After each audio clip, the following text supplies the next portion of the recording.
കേരളത്തിലെ സവർണ ക്രിസ്ത്യാനികൾക്കും B J പിക്കും നല്ല വ്യക്തമായും കൃത്യമായും ഒന്നിച്ചു പോകാൻ പറ്റും. ക്രിസ്ത്യാനികളെന്ന് പറഞ്ഞാൽ ഒരു ഏകശിലാരൂപമല്ല.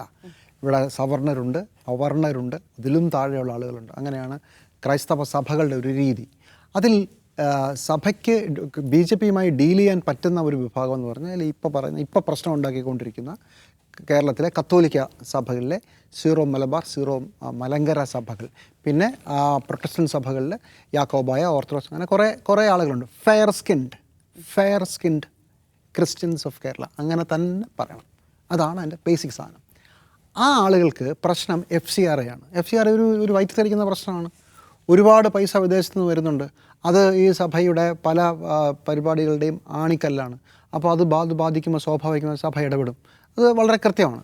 ഇത് മാത്രമല്ല, ഇന്ന് പാലാ ബിഷപ്പ്, ലവ് ജിഹാദ് ഉണ്ടെന്ന് പറഞ്ഞ പാലാ ബിഷപ്പാണ്. നമ്മളത് ഇത് മറന്ന് സംസാരിക്കരുത്.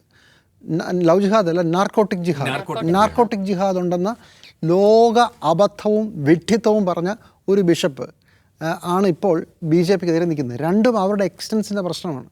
അവർ വിചാരിക്കുന്നു ഞങ്ങളുടെ മതത്തെ വേറൊരു മതം വന്ന് ആക്രമിക്കുന്നു എന്ന് കരുതുന്നു. അപ്പോൾ അതിനെതിരെ നിൽക്കുന്നു.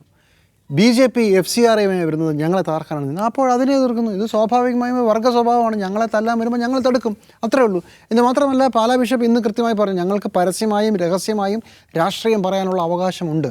കറക്റ്റ്, അത് അങ്ങനെ തന്നെ നിൽക്കട്ടെ, അങ്ങനെ തന്നെ പറയട്ടെ. അതുകൊണ്ടാണ് PC ജോർജും പറഞ്ഞത്. PC ജോർജ് പറഞ്ഞെന്താ? PC ജോർജ് പറഞ്ഞത് പരസ്യമായിട്ട് പറഞ്ഞാൽ ഓക്കെ, ഇനി നമുക്ക് രാഷ്ട്രീയം സംസാരിക്കും. നിങ്ങൾ പൊളിറ്റിക്സ് പറയാം, ഞങ്ങളും പൊളിറ്റിക്സ് പറയും. അത് നല്ലതാണ്.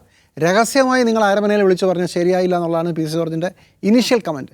ആ വിഷയത്തിൽ ഊന്നി നിന്നാൽ രഹസ്യമായി പറയരുത്, പരസ്യമായി പറഞ്ഞാൽ കുഴപ്പമില്ല എന്നാണ് PCയും പറയുന്നത്. സഭ പറയുന്നത് ഞങ്ങൾ രാഷ്ട്രീയം പറയും. അപ്പം നമുക്കിനി രാഷ്ട്രീയം പറയാം. സഭ ഇതിനു മുമ്പ് രാഷ്ട്രീയം പറഞ്ഞിട്ടില്ലേ? സഭ ഇതിനു മുമ്പ് കൃത്യമായ രാഷ്ട്രീയം പറഞ്ഞിട്ടുണ്ട്. അങ്ങനെ രാഷ്ട്രീയം ഡീൽ ചെയ്ത് തന്നെയാണ് കേരളത്തിലെ കത്തോലിക്ക സഭകളും മറ്റ് സഭകളെല്ലാം മുമ്പോട്ട് പോയിട്ടുള്ളത്. അത് ഒരു വഴിക്ക് നടക്കും.